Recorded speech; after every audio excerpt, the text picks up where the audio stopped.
What's up, everyone? I'm going to break down the SLDL. This is a movement I can't believe I haven't done already. Let me just start by saying this is one of the hands-down best movements you can do for pretty much everything.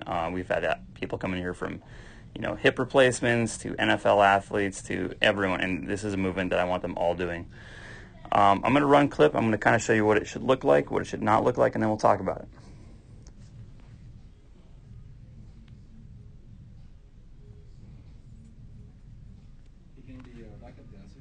I know. You gotta speed it up a little bit. Be a backup dancer. Come on, Jorge. You guys get a little background noise for this video. Okay?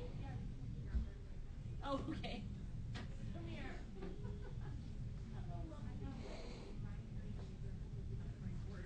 There you go. You gotta plan it. Okay, so let's talk about this for a second. This last thing I do, this is not an SLDL, this is just a hip hinge. The reason why I threw this in here is because I want you to take a look at something. So what I'm going to do is I'm going to draw a line here. This is my lower leg. Here's my hips. This is a hip hinge, okay? Or it's like a deadlift. SLDL stands for single leg deadlift. So the reason why I mention this is if you're doing an SLDL and it doesn't really resemble a deadlift in the slightest, then you kind of go, well, maybe I'm doing this wrong. So what I'm going to do is I'm going to start this completely over from the very beginning, and I want to just show you one thing. Okay, so I left my lines there for my normal hip hinge. So if I was going to do a deadlift, that is a position my body would be in. So from here, the SLDL is going to start off. Obviously, it's a single leg movement, so I like to start off with my leg up. Now, what I like to imagine is that I'm trying to take this back leg, the leg that's to the wall in this one, and I'm going to focus on pushing my heel backwards as hard as I can. Not fast, but as hard as I can. Okay? I'm not going to start this off by just leaning forward. My body will lean forward as a result of me pushing backwards. It's a counterbalance. So what I start to do is I start to push, push, push, push, push. I still haven't leaned yet.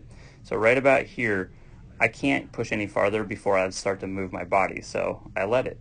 I start to drive this heel backwards, backwards, backwards, backwards. I'm going to let this left leg, the leg closest to the camera, bend as it needs to. And I start to push, push. My body's going to lean forward as far as it needs to. I've seen some people that are more flexible than me. They can get in more of a, their body's almost parallel to the ground. This is fine. For me, this is a totally fine movement. I could lift a lot of weight from this movement, but the main thing to notice here is this is the exact same movement as a hinge. The only difference is I'm just pushing one leg backwards as a counterbalance. Okay? And I come back up. If you have ever taken yoga, one thing you might notice in yoga is they'll teach this movement with a straight leg. A little bit goofy angle because I'm on the other leg now, but you can see it's the exact same movement. If you're doing yoga, they'll teach this movement on a straight leg. Let me just put it this way. If your legs are completely straight and I ask you to jump, you'd have to bend your knees so you can push down to the ground to jump. That's how you exert power. If you're doing an SLDL and your leg is completely straight, you cannot push down, meaning you cannot really lift anything under load. You can still get up there, but it's a much weaker movement. And again, just so I can compare and contrast them, there's a hip hinge and a stand. Exact same movement. One's with two legs, one's with one leg. Okay, let's go ahead and take a look at a few that we do not want. So going back to what I just said, if I want to jump, I have to have my legs bent so that I can push down to the ground really hard, right?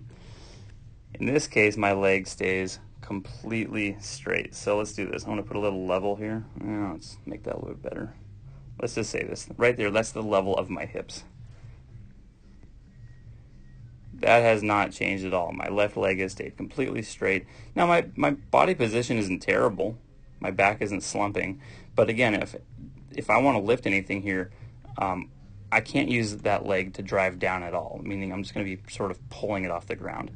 So I'm not going to say this is a wrong movement. It's just a very, very different movement. And so if I teach the SLDL, your leg will have to bend, meaning the leg that is grounded.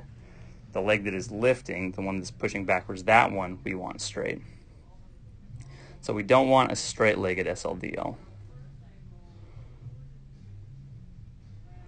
Well, this one just looks like dog crap, so I'm not going to spend too much time on it. This is just we'll just say the worst one, a very common, but again, we'll just call this an uninspired SLDL. Remember, I want this back leg pushing backwards. My goal is not to just take my body and just drop down. And that's pretty much what this one is. This one is just me just trying to slump down. There's really no movement through my hip. This is primarily me just taking my body and just dropping down, down, down, down, down, down, down. So I get there. Again, I could say this is a balance drill, which is fine, but if we're going to do this, we might as well do it the right way. Just don't do it this way, and you don't have to be a lifting coach to kind of look at this and say, hey, you wouldn't want to lift a heavy weight like this. Spine is completely noodled. My core is completely off. This is just, like I said in the very beginning, this is pretty much what the professional terminology would be a dog crap SLDL. And I don't want to make fun of you. If this is what you look like, it's wrong, but you can still learn from this and get this better, but this is not the end result. Let's be very clear about that.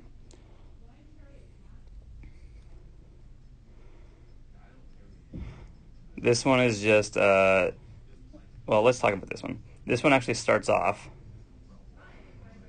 okay, now my grounded leg isn't bending enough, but it is slightly bent. So if I pause right here, this I'd be okay with. Now it could be better, but this is not a bad SLDL. From here, this is as low as I would need to go if this is as much as I'm bending this leg. When I see this type of SLDL, this person gets here and they go, okay, well, I can still go lower, I can still go lower. So again, the focus is not to get the chest down, it's to keep the body in a nice straight line. So far this person has done that, in this case me. What's going to happen is this type of SLDL, the person decides to keep on going down, down, down, down, down, down, down. And they made it. Well, okay, the problem with that is if you're doing a stretch, okay, maybe that's okay, but I've lost my straight line. Again, from ear to heel that's up in the air, that should be a straight line. You can see clearly it is not. So this is going to depend more on your own level of flexibility. If you're doing this one and you start hinging down, let's say this is as far as you can go before you start to drop your spine. That's as far as you're going to go, but only get as far as you can before you start to lose this line. And again, this person has clearly lost it.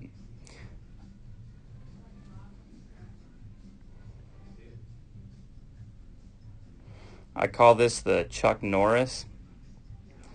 So there's a few things going on. You can't really see because my angle's not great here, but well, you can still see. When I do an SLDL, let's go to the beginning there we go. I want you to kind of take a look at my hips. So right here. My hips are right here. If I were to put a level across my lower back, it's nice and level, meaning I don't have one hip that's higher than the other.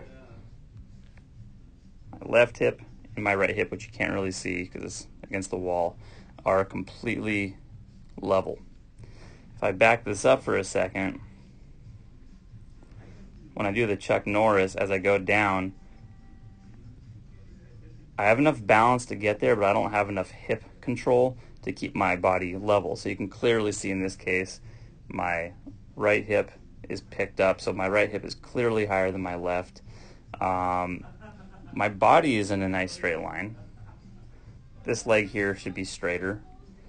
So this leg you can see has kind of lost tension. My grounded leg, in this case, could be bent quite a bit more. But this is another one of the really common ones that I see. So this video is getting a little bit long, so I'm going to try to wrap this up. When you're doing your SLDLs, I want you to kind of find a way to make sure that you're not just picking up one hip higher than the other. This could mean that you just have a coach watch you. This could mean that you video yourself. There's a number of different ways of doing it. If you can see yourself in a mirror, you can actually just take a peek and go, oh, well, why are my hips up? One thing that I will try to do sometimes is if I notice that this is a tendency of mine is I will assume that I get into this position, and then once I get to the bottom of my SLDL, I almost try to do like a roll where I'm almost rolling my body this way. So it's almost like if I said take your chest and turn it towards the leg that's down. So in this case, if I took my chest and I rotated it towards the camera, what that's going to do is that's going to cause my hip to drop down nice and level. In general, you will feel it when your hips are level because your glutes are doing a lot more work. Okay, so I'm going to wrap this video up. We're going to say that that's a wrap on the SLDL. We could spend hours on this, but that's boring. So let's just call this a video.